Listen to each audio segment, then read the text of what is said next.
already.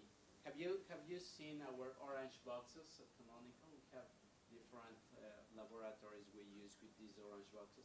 I invite you to our booth in the marketplace if you want to play more with these demos.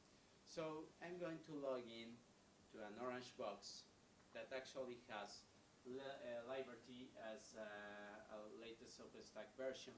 As you can see, we have here a main project, that is the admin project. And this admin project has some instances already spinned up.